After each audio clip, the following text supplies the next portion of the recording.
Welcome to the My Tech Toolbelt podcast. We're your hosts. I'm Shannon. And I'm Brenda. And this is a podcast where we highlight educators who innovate, engage, and inspire through the use of technology. Well, today on the My Tech Toolbelt podcast, we are reviewing our introduction to the Q Bold Symposium. Yes. So the Q Bold Symposium was talked about by John Crippo on our podcast with him. Right. And he talks a little bit about it. So what Bold is a Q event for blended and online lesson design. That's what Bold stands for. So I immediately went and signed up. And it was in Laguna Beach. Beautiful this area. Weekend. Oh my gosh, fantastic. And it has been an amazing, my mind is like just out of control spinning with just information. And this was one of the first events where I just really went as a participant. There was no ulterior motives. You weren't speaking. I wasn't speaking. I wasn't, hunting for podcast people. I really just lived in the moment with the material and the presenters. That must be nice. It was very nice. And, for our listeners who don't know, I teach in a blended and online format at the university. So I teach very, very little face-to-face in my graduate program, in the teacher preparation program. And so I really went as a higher ed educator to really improve my practice and to kind of bring back some ideas and techniques that we could put into our K-12 work that we do. So it was amazing, Brenda. I can't even tell you. I can't tell you, and I will tell you. So just getting there this morning was of course, John Crippo with this warm welcome and him being him, and had, tons of other friends that we were able to see. Tom Covington, Ann Kozma. We saw Diane Main, met new friends like Christina Ishmael. And so just had it was just really neat to kind of just connect with these people in a way that, just kind of right out of the gate at the opening session. It was just different than anything I had ever been. It was an un-Q, I guess you could say, like kind of an unconference. It was just different. Right. So what made you want to go in the first place? Really? Was it John? Or was it? I didn't know about it until when we were interviewing him, and he said, well, you should go to Bold. And I was like, what's Bold? Register now. So really, I didn't know too much about it, but it was a perfect fit for just me and the work that I do at the university. And so, and then I was really inspired as I saw in the SCED, all of my people, all of my, Twitter friends and people I follow on Twitter and people I really respect in the industry, all going. I was like, oh, well, I got to go. If they're going. Yeah. And I'd already registered, so it was too late anyways, but it was good. It was just fun to see. And people came from all over the state, as far north as almost Sacramento. Wow. Drove down yesterday and to be there today. And it's a 2-day event. But it was an amazing time. And so really it was just for my own professional learning. That's awesome. Yeah. And for my team and just bringing stuff back to my team as we do. Mm-hmm. And it seems like the day wasn't too long, so you could drive back and forth because we're in Southern California, but it's still a distance for us to go. It was 40 miles. It was a little smidge more than 40 miles. It was a good hour-ish. Hour and a half. Yeah, hour and a half coming home. But it wasn't too far. It was about a 40-mile drive, and it started. Registration opened at 8:30, and they started promptly at 9 with the opening session, and then we were done by 3:30, which is nice. Yeah. And there was time to network in between. There were breaks. There were kind of varying schedules that are happening. So they had 3 tracks, and so they did what they called Bold Classrooms, where they had classroom designers that had redesigned 2 classrooms at the Laguna Beach High School. And so they had these kind of showcase classrooms that you could go in, and into the movable furniture, and the displays were all digital, individual displays, but yet they could all be synced displays, and just kind of cool high-tech mushroom chair things, like wobble chairs for adults and that kind of stuff. So it was really a $45,000 classroom installation. I'm making that number up. I don't know that that's what it is, but I'm estimating that it was a significant investment into those classrooms, and they were beautiful and amazing. And one was a science classroom, and I'm not really sure which one the other classroom was, but you got to sit in the chairs, and you got to move around and get to see how everything was really displayed and wired and everything. So it was really cool. They had the actual project manager from the school, from the district there as well. And so I got to chat with him for a little bit and just say, do you love getting up every day? And he's like, well, it was a pretty big job, but yeah, I like getting up because it's for the kids, like they're doing these remodels for the kids. And so, this is a permanent installation at the school. At the school, yeah. It wasn't just set up for this conference. No, the school had, Tangram was the company that sponsored the room renovations, and they had the designers come in and work with the teachers in that room and things like that. So it was pretty cool. I mean, there were like buttons and, things came up out of the desks. Wow. And, I mean, it was a pretty amazing renovation. What you would think of in a next gen school, I think, in a futuristic kind of school where a lot of collaboration can happen, and yet, some whole group push out could come in, but yet individual kids could plug in and share with the whole group, or they could share with just their small pod or things like that. So, and of course the flexible seating was just amazing. And when you say flexible seating, does that mean that the students can move around, or is it the type of chairs that they're... Yeah, it's the type of chairs that they're in, usually.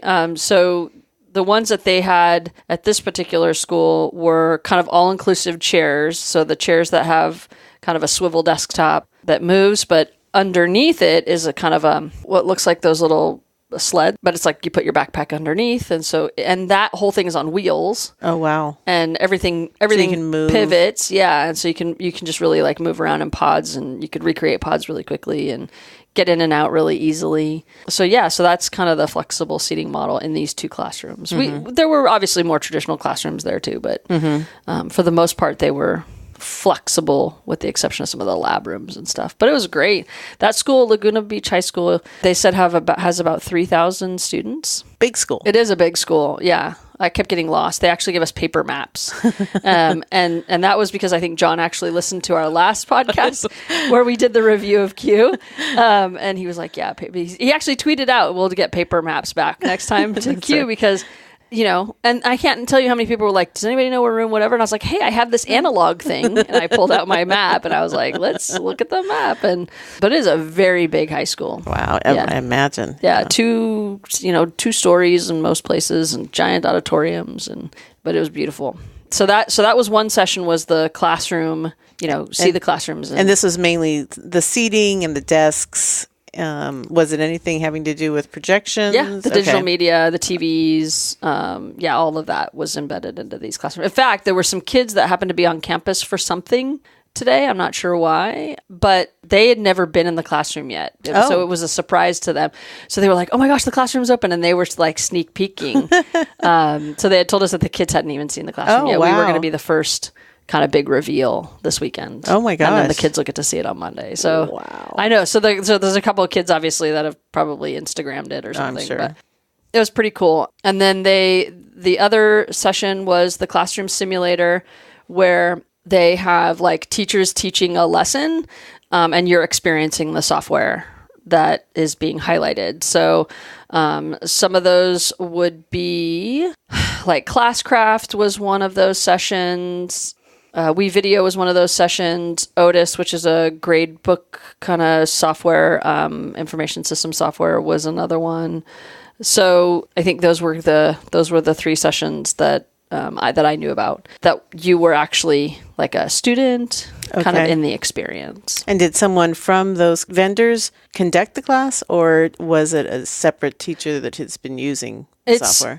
It's supposed to be a teacher that is using the software. Okay. I believe Classcraft had a teacher that couldn't make it or something, so they did one of the sessions, but their next session will be teacher led. Mm-hmm. And we're big fans of Classcraft. Right. More to come. Yes. On that, but so those guys were there. WeVideo was demoed by the California Teacher of the Year, I believe, last year. And so she was doing the WeVideo presentation, and then Otis, I didn't get a chance to go to Otis today, so I'll probably go tomorrow. That session was put on by teachers, but also the Otis reps were there as well to answer questions. Mm-hmm. So it's the difference between, say, this and the Big Q conference? Is it that it's just a smaller group of people and it's more manageable, or is it the fact that it's on a weekend versus... Yes and yes. So it's definitely a smaller group. There's about 300 attendees at this particular event. The difference, I would say, is that the sessions that I attended today, and I didn't go to the class simulator, I went to kind of the third track, which was more of the lesson builder fair, which I think is the primary focus of this conference, is that you literally have these kind of top educators in their space, and you're walking away with a lesson in theory. So you have about 30 minutes of them kind of giving you stuff. It's very fast. And then you have about another 30 minutes to kind of debrief or to just sit and stay and play. There's it's called the after party, and you have them available to you to kind of build things out. Super fun. Those were kind of the sessions that I attended. I really enjoyed the ones I did. I walked away with a lot of resources on open educational resources, design thinking, and HyperDocs were the 3 sessions that I attended today. And they were really kind of focused around a teacher in a K-12 setting could walk away with some really solid materials and a game plan on how to build out a lesson plan to execute on Monday or Tuesday of next week. Okay. And so that was I think that's the primary focus, whereas Q is kind of like that, but it's not really set up with that intention. The other thing, too, is that this one is really focused on kind of the Madeline Hunter lesson design model, where you take that framework, which is not necessarily meant to be put in specific order or used all of them. It's more of a guide. She has these elements of kind of an introduction, what's the objective, giving the students information, modeling that information, making sure they understand it, doing some guided practice and then some independent practice, and then kind of wrapping it up and making sure they know how to do it. So that's kind of like her framework. Oftentimes people say you have to do every single one of those in that order, and that's not really how it goes. And so this was an opportunity for us to kind of explore her model and then figure out how it fits into online and blended learning frameworks. And then with all of these other cool tools and softwares that could be put in. So that was the overarching kind of theme of this QBold. I didn't attend last QBold last year because I didn't know about it. So I'm not sure if it was also built around that or not. But this one, it was great because when you're in a teacher prep program, you're obviously exposed to the Madeline Hunter lesson plan model. And I think a lot of times teachers just kind of grab onto this and are like, well, I have to, this is the order, and I have to do it in this order, and I have to do all of these things. If I don't do these things, then I'm going to be in trouble, or I'm going to miss a step, or blah, blah, blah. So this was a way for us to kind of say, no. In her own reflections, she says that these don't. It's a guide. It's a guide, and you don't have to do them all, and this is just a great framework, and you can do them in different orders and things like that. And so interesting. Yeah. So it's kind of cool. It was something that was new to me. Mm-hmm. And so, I really kind of enjoyed having things tied back to kind of some of that earlier work that I did many, many years ago when I was in the classroom teaching, and now kind of rethinking and resitting with that again, and just thinking about how it connects to the work that I do in the online format. Was kind of cool. So every time they did something, like in HyperDocs or even in the lesson design, the design thinking process, she would say, in this section equals this piece of the Madeline Hunter. This was making the connections between the Hunter framework and what they were working on. Right. Was kind of cool. Right. So the first session you went to? First session I went to was the design thinking. And why did you go to that? So I went to that one because I'm super interested in design thinking. It's one of the books I read this year, Designing Your Life, was using the design thinking process, which comes out of, I guess it comes out of Stanford, as they're the kind of the ones that have really been talking about it a lot. But it's a process of thinking using kind of empathy, figuring out what the problem is, brainstorming on the problem, rapid prototyping, getting critical feedback, long-term prototyping, getting feedback, and then kind of this process of of creating a design to make it through to fruition. Almost like an engineering type. It's an engineering model. It's exactly what it is. But it's applying that engineering model to like kindergartners Right. is kind of interesting. And so Laura Spencer, who's the executive director of innovation and design at the Del Mar Union School District, she presented kind of on how her schools are using this kind of iterative practice in different ways. So in kind of longer term projects and in short term rapid projects, but how they're using it from kindergarten on, so that by the time the kids get to high school, this design thinking process is just a part of how kids are thinking about things and how they're solving real world issues. And so the example that she gave us was in Del Mar, they're having kind of an erosion problem at the coastline. A lot of these kids either know someone or know of someone whose home or business is being impacted by the erosion that's happening at the right there on the ocean. And so it was kind of how she took, and it was a fourth grade lesson, and how they kind of introduced it. They kind of introduced the kids to the problem by showing them some videos, and then had the kids kind of start thinking about who is it being affected by this erosion. And so they're building kind of this empathy. And then the kids started like brainstorming about like how they're going to solve this erosion problem. And then they gravitated into smaller groups and they to like mock something up. Then they got feedback from their peers. And then once then they went back and they redesigned again, came up with a second round of prototypes, and then started building these prototypes. And the mayor actually came and listened to every single kid's lesson and prototypes, and then ultimately invited these kids to come to City Hall and present to the adults, and said, you guys are thinking of things that we have, like, we adults aren't even coming up with. We'd like you to come and listen. So, but the fact that these kids have kind of been exposed to this design thinking process over a few years, pretty soon they're, it's really about the empathy. It's about like, how am I going to do this? And like through the right lens, and the lens isn't. It may not be the fastest solution. It may not be the cheapest solution, right? But there's different things you need to keep in consideration. Exactly. It was fantastic. So I'm very interested in design thinking just as a person. And so that was what drew me to that, thinking about how I can incorporate design thinking into my teacher preparation courses to teach my teachers how to build a design thinking lesson was a little like Inception for me. It was like, right. It's a lot. It's a lot. And so I think, Dr. Spencer will be a good person for me to connect with, so that I can figure out how I can incorporate teaching the design thinking process to my teachers so that they could turn around and implement something like this. And she's been doing it. And so that was kind of where I sat with that lesson. So it was a phenomenal. We'll have to get her in here. Yeah. I mean, I think I'd love to interview her. And so she just really had a lot for tips and tricks and strategies, and just her presentation was just really amazing. I stayed for her after party, and just kind of picked her brain a little bit. So now the second session I did. Actually, the second session I missed because I ran into our friends from Classcraft. Okay.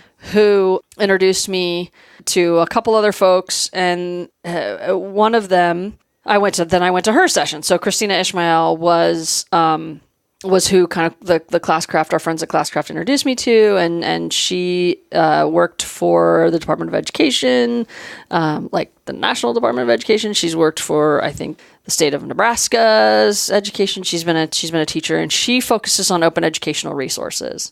And so that was really my second session, the third session of the day. Right. So I had lunch with her, and then I went to her session, and I, again, am very interested in open educational resources because of the students that we serve in the inner cities that we work in. But also because, these resources tend to be open for educators, but most of them are free. A lot of them are free. And so I definitely expose my students to open educational resources. I think a lot of times it's kind of hard to grasp. And so she's working on kind of curating a resource area, web page of like textbooks and activities and lessons and interesting, all kinds of stuff that's open that people can use. And so that was an amazing session to go to, because it was, again, this symposium is full of a lot of teachers, some who are familiar with OER and some who have like zero. And so she asked us to kind of line up on a spectrum of where we were with open educational resources. Like, we didn't know anything about it. This was kind of our first, we're emerging, we're kind of doing it, or like, I got this. And so there was about less than 10 of us maybe on the, we're doing it, we're testing it out space. But the majority of the people were like, wow, this is all new to us. This? Right. But I think as more and more school districts are rethinking how they're spending textbook money, finding resources that are open online, free or, not free, but for the most part available, I think that, we really need to be looking to these. So to these resources that she kind of showed us where they were. And I think actually that was the biggest question. The small group that I was in, that the teachers were asking, was like, where do we even find this content? Right. And one of the ladies I was talking to, I kind of blew her mind because she came up to me afterwards and asked me more about it. But she was like, it takes up so much time. And I said, well, why does it take up so much time? And she's like, well, I'm putting all this stuff together. And I'm like, why are you putting it together? Like, right.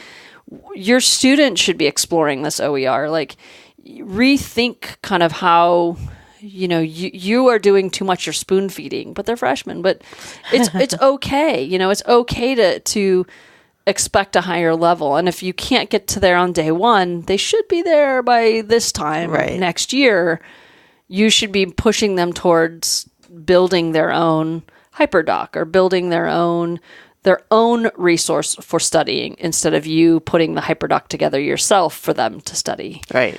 And so it was just a very interesting conversation. And it's changing that mindset. It is. It's the way I've always done it. It is. It's tough. I think it is tough for a lot of the folks. And so that was why I was so glad to see so many people there. I mean, I'll tell you, when John Carippo welcomed us this morning, he said, "Welcome, Saturday teachers," because you're officially Saturday teachers. Like 300 people plus showed up on a Saturday. And we weren't grading papers, and we weren't, we were very engaged. We were tweeting, like, my Twitter feed was trying to tweet as much as I could, but I was also trying to learn. Right. So I find it always hard to be like, man, I should be tweeting this, but gosh, I really want to, I really need to be paying attention to this. So I did a little bit of tweeting and just, tried to kind of tweet some nuggets of information out, but, you don't usually have to convince the people that are showing up there that they need to change. It's convincing the people that didn't show up there that what we're moving and striving for is really in the right space. And so, but by example, right, things will happen. Yeah, keep working at it. Keep rethinking. Keep networking. This kind of networking is, I think, always really good for anybody that was there. And that. I just love meeting new people and talking about, like, what are you doing in your classroom? Oh, that's really cool. Let me figure out how I can teach that to teachers. Right. So that was Christina's session. She was amazing, and I can't wait to collaborate with her in the future on open educational resources. That's awesome. Yeah. So you touched on the networking. Yeah. So who did you meet? I would love, everyone I met was just phenomenal. I think Christina was great. I will for sure stay in contact with her. I also, I think Laura Dr. Spencer was also great. And I will definitely be keeping in contact with her. I reconnected with kind of some folks that I've known from the past, and I won't name names, but like, I feel like kind of reconnecting with some of those folks moving forward will also be important for us. And so people doing some work in video and other podcasters were there. I mean, meeting the teacher of the year, right. I think she would be very interesting to talk to. So those kinds of things. I still haven't, there's people I still haven't met yet. Right. So yeah, because tomorrow's another day. Tomorrow's a new day. So, so it was cool. I was alone. No one from my team went and you weren't there. So I know it's hard to believe, but I'm a little shy sometimes. I know that's hard to believe, but sometimes. And so it was fun to kind of find a familiar face and then have them introduce me to people. Yes. And honestly, I knew, I didn't know, it wasn't like I didn't know anybody. Right. Like these are my circle, this is my tribe. Right. And so it was just a little kind of weird when you're because most of these other people came with people from their school district or their schools. And so they were they were in these little clusters. But I make friends pretty easily. So it was fun to kind of meet some of the key people. And then tomorrow I'll seek out some new people. Right. And how many people are in these sessions about? Is it a classroom that you're going to? Okay. Yeah, they were all classrooms. So about 30. Yeah, 35. about 30. There was a couple that kind of had some people standing in the back, but for the most part, they were pretty full. Mm-hmm. If a teacher is thinking about going to something like this in their area, what type of teacher should attend something like this? Ones with open minds. Okay. Really, one of the things I tweeted out today was that John Crippo, the guy who was introducing him, said, John Crippo doesn't just think outside the box. He doesn't. There is no box, right? He doesn't even know that there is a box. Right. So for him, it doesn't exist. And so I think, being that this is kind of one of his brain children, this symposium, you really just, you don't know what you're going to get. It's really forward-thinking educators. And so people that want to be pushed in their practice. And I think as educators, we're all lifelong learners. So I think really everybody that was there was really open mindset. They were eager to be there. They wanted to be there on a Saturday and Sunday. Right. Yes, it was a beautiful space. Some of them, I think, had to stay in the area because the commute was so far. But yeah, I think, I was thinking originally that I would bring like my oldest daughter, who's kind of in teacher preparation in college. But although I think it would have been cool, because she doesn't have a classroom to go back to implement or execute, she really wouldn't have taken away some of the aha moments that I did. Right. As I think about how I'm going to plan my lessons. And if you actually had a classroom to go back to on Monday, it was really geared towards those folks. So teachers who just really want to push their practice, people maybe in master's programs who are in the classroom or part-time in the classroom, TOSAs, there were counselors, there were a couple administrators. There was a few of us in higher ed. I wasn't the only one in higher education. There was a couple other folks in higher education. So yeah, I think just anyone with an open mind. Mm-hmm. It's not a joke. Bold really does stand not just for the blended and online, learning design, lesson design, but this is a bold move. It's like I said, it's like an unconference. Mm-hmm. It's not your typical conference. Like they're kind of pushing the envelope with the things they're talking about, and it's very rapid. And I know how like doing something in 30 minutes when you're used to presenting in 3 hours. Right. There's not a lot of interactive. You're just spewing as much information as you can, and you're hopefully, and then everyone shared all their resources, and that's the other great thing is their website, the Bold website, is curating all of these pieces of content for you, for everyone. So they're out there, so you can go back and reference last year's and this year's as well. And so I think that's pretty cool. That's nice. Yeah. No, it's again, my head is still kind of spinning because of the kind of the information that I've gotten, just how I'm imagining that everyone. It's Cinco de Mayo today, right. And I know we're pre-recording this, but so it won't be Cinco de Mayo when you're listening to this, but so I feel like a lot of people are probably having a couple of margaritas somewhere. Right. Again, everything I heard, they're not going to forget this. They're not going to forget what they took away today. It's they're out having a good time, I'm sure, in Laguna Beach. Yeah, but, on a beautiful day. On a beautiful day. But yeah, it was well worth the day, well worth the drive. So what are you looking forward to for tomorrow? Let me, I haven't picked my sessions for tomorrow yet.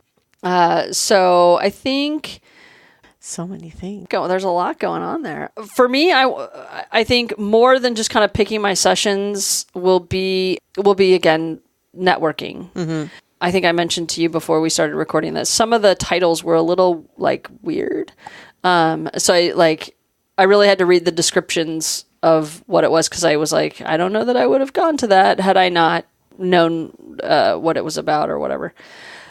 So some of them are pretty clear. If it's a HyperDoc one, it says HyperDocs, but other ones are fun. They were fun titles, but right. I didn't really know what they were about. So I think for me, reconnecting with a couple of folks, making new connections, and then really seeing what else I can take There's kind of some makerspace stuff in here. So, I think it's going to be figuring out what I can bring back to my students. I would like to attend the Classcraft session because that is one thing that I have not been able to attend yet. So that's kind of high on my list, is to get to their session, and then find and I'll get recommendations from my friends, my new friends and my old friends, right? Of where they're going, and I can see that on my sched, so I can kind of see where they're going, where my people are going, and who I'm friends with, and so that'll help. But the great news is that even if I don't get to one, there's some that are like at the same time, I can. Right. The resources are all posted for me. Yep. So I can still go in and download. I can download the presentations and go through the content. Reach out to them. Their Twitter or their emails are usually there, so I can be like, "Hey, I didn't get a chance to go to this." And this is getting you all prepped for ISTE. Yeah, in June next month. I know. I can't even believe it's literally 4 or 5 weeks away, right? I know it's coming no, quickly. I don't know, but it's quick. No, it's maybe 6 weeks, 8 weeks away. Yeah, I don't know, but it's coming. Right. To the point where we need to start planning. Yeah. We should probably buy some tickets. But yeah, so I am excited, I think. And now I'll have new friends because I was talking to people, oh, you're going to be at ISTE? Yeah, I'm going to be at ISTE. And so now I have our network of, nerd friends is bigger. And so yeah, I'm excited about ISTE.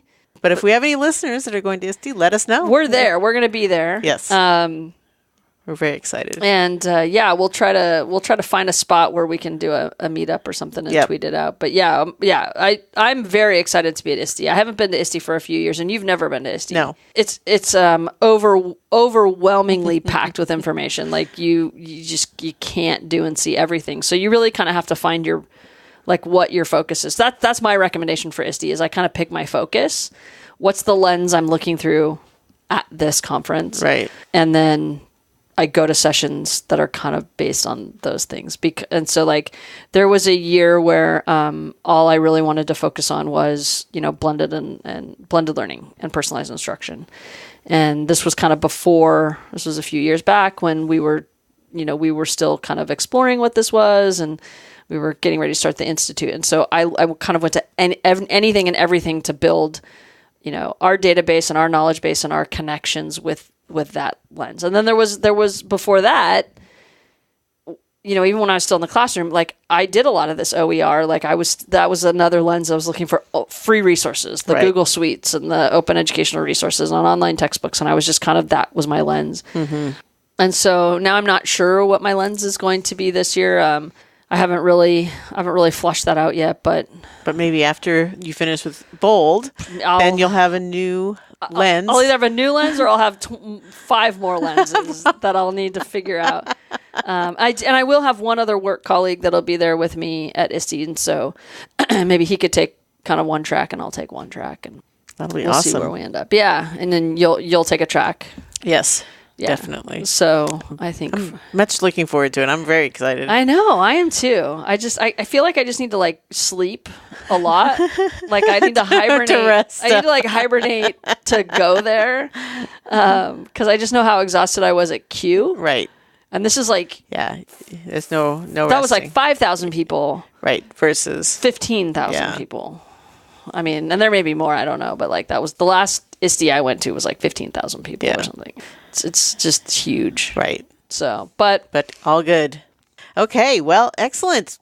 That's all I have for you today. Yeah. Excellent. I'm excited. I would strongly encourage QBold for innovative folks. If there's one around you, go do it. I would recommend any of the Q events, the Q Rockstar events, Rockstar Administrator events, any of those. They're just the Q and John's team that puts on these events are amazing.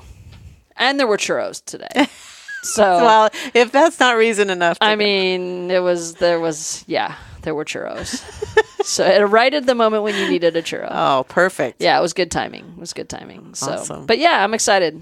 Excellent. Well, glad to wrap this up. And Thanks for letting me. Nice review of the weekend. So excellent. Well, if you have anything else you want to share with us, we'd love to hear from you as well. And tweet us out if you attended this event or any of the other events that we're talking about. If you're going to ISTE, find us on Twitter. Let's connect while we're there. Let's talk. Let's do this. Thanks for listening to the My Tech Toolbelt podcast. If you have enjoyed listening, please rate us on Apple Podcasts or send us some feedback on our website, mytechtoolbelt.com. We would love to hear from you. This will help us deliver the content that you want to hear. Thanks, and we're out.